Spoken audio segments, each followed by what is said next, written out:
Et salut à tous, c'est Falk, j'espère que vous allez bien. Et aujourd'hui on se retrouve pour l'hebdo numéro 31 de cette saison 2025-2026 de Bundesliga.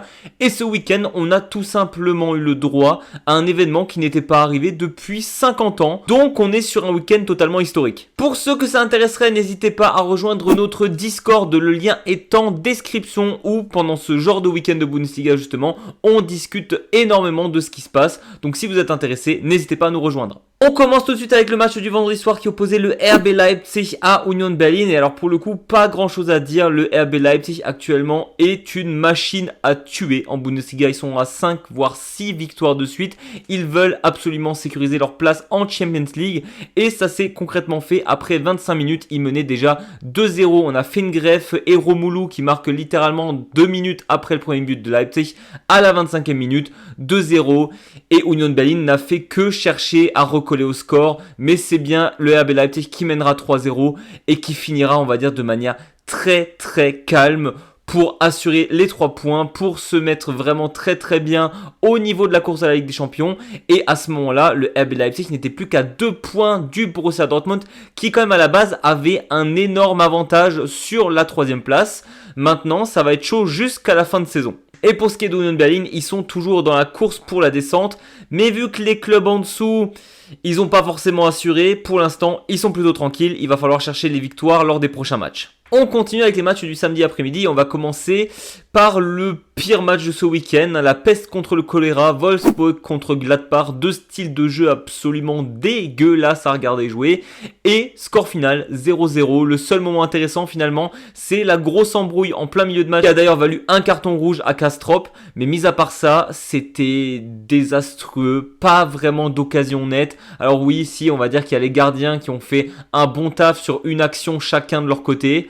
Mais sinon, c'est vraiment mauvais. Et je veux dire, quand en parallèle, on regarde le match Schalke-Paderborn le même week-end pour éventuellement la montée en Bundesliga, tu te dis que Gladbach et Wolfsburg, sincèrement, ils perdent contre Schalke et contre Paderborn actuellement au vu du niveau de jeu. On continue avec Augsburg contre Frankfurt, match nul, un partout entre ces deux équipes. Nul, j'ai envie de dire, comme ces deux équipes cette saison, vraiment qui sont ultra mid. Frankfurt va réussir d'une certaine manière à avoir l'Europe grâce aux résultats de la Coupe d'Allemagne, vu que la 7e place maintenant amène à l'Europe. Mais franchement, dans le match, c'était pas grand chose. On a Augsburg qui marquera un but juste avant la première mi-temps et ensuite qui décidera tout simplement de fermer. Frankfurt avait beaucoup plus d'occasions, ne les a pas mis au fond. Alors Dahmen globalement était quand même très fort dans les cages de Augsburg. Mais mis à part le but de Ritsudoan, là où il n'y avait vraiment rien à faire pour la défense de Augsburg, un partout, ça me choque pas. Frankfurt aurait dû plus marquer. Mais bon, l'efficacité devant les buts, c'est pas trop ça. N'empêche qu'on peut leur donner le côté positif. C'est que la défense va, je trouve, globalement mieux du côté de Frankfurt, qui était vraiment une passoire absolue en début de saison. On a aussi Köln qui a décidé de se mettre des bâtons dans les roues face au Bayer Leverkusen. Une rencontre que beaucoup attendaient, évidemment une grosse rivalité entre ces deux clubs. Pas forcément le match que j'attendais le plus, mais qui était quand même très bouillant au niveau du stade. Et Köln avait toutes les cartes en main pour défoncer Leverkusen sur cette rencontre. Et ils ont marqué qu'un seul but. Franchement, avec toutes les occasions que Köln avait, ils devaient minimum en marquer 2 voire 3. Leverkusen, ils ont vraiment eu 3 grosses actions dans le match. Ils ont marqué 2 buts. C'est ça la différence entre une équipe expérimentée de Bundesliga et le 1. FC Köln qui a l'habitude de faire l'ascenseur entre la 1. et la 2. Bundesliga. Et franchement, au vu du match, se dire que Köln marque le but en dernier et que Leverkusen menait 2-0... c'est honteux. Köln, vraiment, va falloir faire quelque chose cet été s'il reste en Bundesliga pour renforcer le secteur offensif parce qu'ils ont besoin d'un vrai gros buteur en plus. Un match que j'attendais énormément ce week-end, c'est celui entre Heidenheim et St. Pauli, le 18e contre le 16e de Bundesliga. Alors oui, footballistiquement, c'était peut-être pas le plus beau match, mais Heidenheim qui marque dès l'entrée de jeu à la 3e minute le 1-0 et St. Pauli qui n'arrive tout simplement plus à jouer au football à ce moment-là. Un seul tir cadré sur toute la rencontre pour St. Pauli qui avait clairement des occasions et des grosses ouvertures lors de contre-attaque, mais c'est bien Heidenheim qui prendra le dessus très vite dans la partie et qui marquera même un deuxième but en fin de match. 2-0 pour cette équipe du 1. FC Heidenheim que tout le monde avait enterré depuis le début de saison déjà, moi le premier, et ils essayent de récupérer un maximum de points en cette fin de saison. Il y a presque un monde, s'ils continuent à jouer comme ça, qu'ils vont peut-être chercher la 16e place, qui sait, ça va être très difficile, mais ils ne sont plus qu'à 3 points du VfL Wolfsburg et ça c'est absolument exceptionnel. Parce que St. Pauli c'était vraiment le moment d'enfoncer le couvercle et d'enterrer Heidenheim pour de bon. Ben, il les laisse encore une fois survivre. À 3 journées de la fin, Heidenheim n'est toujours pas officiellement relégué. C'est absolument fou. Et évidemment, le match de ce week-end, et personne n'avait vu ça venir, Mainz 05 contre le FC Bayern. Je vais en parler un peu plus, évidemment. Kompany qui a dit qu'il n'allait pas faire jouer, on va dire, ses remplaçants en Bundesliga. Si, clairement, il a mis Goretzka en 10 et Guerrero à droite en attaque, je vous promets que ça n'arrivera plus jusqu'à la fin de saison. C'était une catastrophe. Pareil, Ito et Minge à côté l'un de l'autre en défense centre. Ce n'est absolument plus possible de faire ça. Le FC Bayern s'est fait éclater la gueule lors de la première mi-temps, il n'y a pas d'autre mot. Et si OB n'avait pas été dans les cages, sincèrement, il y avait 5 à 6-0 pour Mainz 05 qui a vraiment surdominé le Bayern. Franchement, on voit le match, on se dit, laquelle de ces deux équipes joue une demi-finale de Ligue des Champions cette semaine? Alors oui, en soi, le Bayern s'en fiche, ils sont déjà champions. Mais n'empêche, c'était ridicule et douloureux à voir à quel point Mainz était meilleur que le Bayern. Et franchement, à 3-0, il ne peut plus rien se passer en deuxième mi-temps. Vincent Kompany décide de faire rentrer Michael Olise, Harry Kane et Jamal Musiala. Et alors là, je ne sais pas ce qui s'est passé dans la tête des joueurs de Mainz qui sont fait caca culotte. Ils prennent 4 buts en deuxième mi-temps. Et comme l'a dit Amiri en conférence de presse juste après, on doit jamais perdre ce match, évidemment. Ça fait plus de 50 ans que personne n'avait réussi à récupérer, de gagner un match mené 3-0 à la mi-temps. On rappelle aussi que le FC Bayern n'avait pas cadré un seul tir. C'est pas arrivé depuis très longtemps, le Bayern qui cadre pas un tir lors du mi-temps. Et Amiri a aussi ajouté, c'est là où on voit pourquoi le FC Bayern c'est le meilleur club au monde actuellement. Et franchement, il n'y a pas d'autre mot. Tout le monde se moquait d'eux à la mi-temps en mode « ils vont se faire défoncer par Paris ». Bon déjà, c'était l'équipe B. Mais la deuxième mi-temps, elle montre justement à quel point Kane, Olise et Musiala, ils font peur et ils sont forts. J'ai tellement hâte de suivre la Ligue des Champions cette semaine, ça va être une dinguerie. Mainz en ce moment, par contre, les remontadas, ça commence à piquer. J'ai très hâte de voir le match contre Union Berlin. Le Topspiel, c'était entre le HSV et le TSG Hoffenheim. Pourquoi ce match a été choisi en tant que Topspiel, personne ne sait. Mais c'était quand même un match hyper intéressant, assez offensif.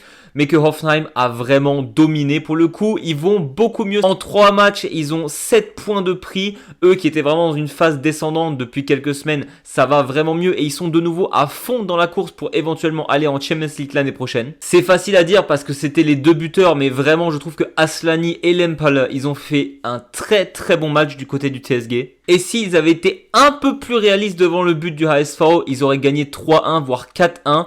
Parce que j'ai vraiment trouvé cette défense du Hamburg HSV hyper fragile. Et pour le coup, on est en printemps et on sait que le HSV et le printemps, ça fait quelques années où c'est difficile. Ça nous fait une très belle transition pour les matchs du dimanche car on a le meilleur club du Nord qui a joué dimanche. VfB Stuttgart contre le Werder Bremen. Alors Stuttgart qui n'est clairement pas dans la meilleure phase de sa vie en Bundesliga. Il lâche énormément de points inutiles. Et là encore contre le Werder Bremen qu'ils ont un peu sous-estimé. En tout cas, Sebastian Hoeneß a fait 6 changements par rapport au dernier match de Bundesliga. Clairement, la fatigue contre Freiburg qui allait en prolongation pour la demi-finale de Coupe d'Allemagne joue beaucoup. Mais je trouve que cette équipe de Stuttgart, en général, a vraiment pris le Werder Bremen de haut, qui d'ailleurs ne s'est pas laissé démoraliser dès le début de match et marquera le 1-0. Et d'ailleurs, c'était totalement mérité. Les 30 premières minutes de ce match appartiennent vraiment au Werder Bremen. Stuttgart, ils étaient absolument pas rentrés dans leur match. Par contre, au moment où Bremen a marqué, c'était plus difficile pour le Werder qui a vraiment défendu jusqu'à la fin du match. Ils peuvent s'estimer heureux de s'être seulement pris un seul but en deuxième mi-temps parce qu'au vu du nombre d'occasions qu'il y a eu pour le VfB Stuttgart, déjà un énorme arrêt en première mi-temps de la part de Backhaus, mais en deuxième mi-temps, c'était open bar. La défense du Werder Bremen a vraiment souffert, mais ils ont réussi à maintenir le VfB Stuttgart, ne se prendre que un but.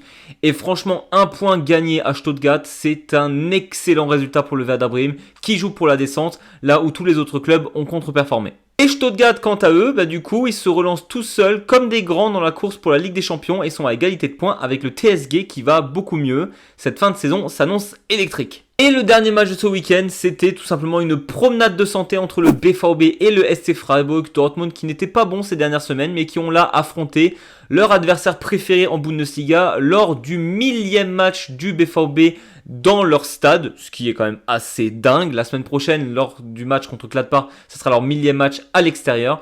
Mais là, ils ont tout simplement pas laissé vivre le SC Freiburg. On pouvait se dire que peut-être que Dortmund, vu que ça fait plusieurs matchs qu'ils n'ont plus rien à faire. Non, là, ils les ont défoncés. Freiburg, on les sentait fatigués. Pareil, le match contre Stuttgart les a vraiment épuisés.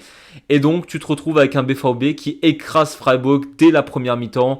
Et en deuxième mi-temps, oui, il y avait peut-être quelques réactions de Freiburg, mais rien de très dangereux. Finalement, 4-0 pour le BVB, totalement mérité et pas grand-chose d'autre à dire. Et franchement, je pense que le SC Freiburg, ils sont plus focus sur leur demi-finale de cette semaine en Europa League. On arrive au top et au flop de cette semaine. Et vous savez quoi? Cette semaine, au top, on va donner la victoire de Heidenheim face à St. Pauli, qui continue à se battre comme pas possible, qui espère rester en Bundesliga. J'adore cette mentalité. Merci à Heidenheim de se donner à fond. Et clairement, c'est mon top de la semaine. Parce que le flop, faut en parler. Pour moi, c'est pas un top du Bayern. C'est vraiment un flop de Mainz 05. Comment tu perds un match que tu gagnes 3-0 à la mi-temps? C'est une faute professionnelle. Oui, le Bayern est absolument phénoménal cette saison, mais désolé, tu dois gagner cette rencontre tous les jours ou au moins chercher un match nul si déjà.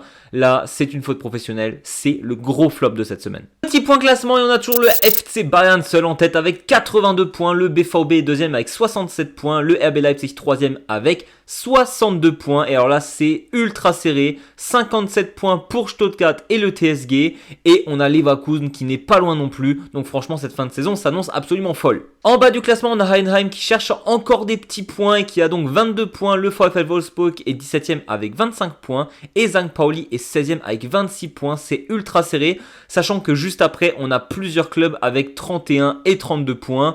Donc tout semble encore possible pour cette fin de saison. Et du coup, au vu du classement, évidemment que le match que je vais le plus suivre la semaine prochaine, c'est celui entre le TSG Hoffenheim et le VfB Stuttgart. Littéralement, ça peut sceller cette fin de saison et la course à la Ligue des Champions. Donc ça va être le gros match à suivre de la semaine prochaine. Voilà, c'était tout pour moi. J'espère que cette vidéo vous a plu. Si c'est le cas, n'hésitez pas à vous abonner ou mettre un gros pouce vers le haut. Nous, on se retrouve très vite pour de nouvelles vidéos foot et Bundesliga. Et d'ici là, je vous dis servus.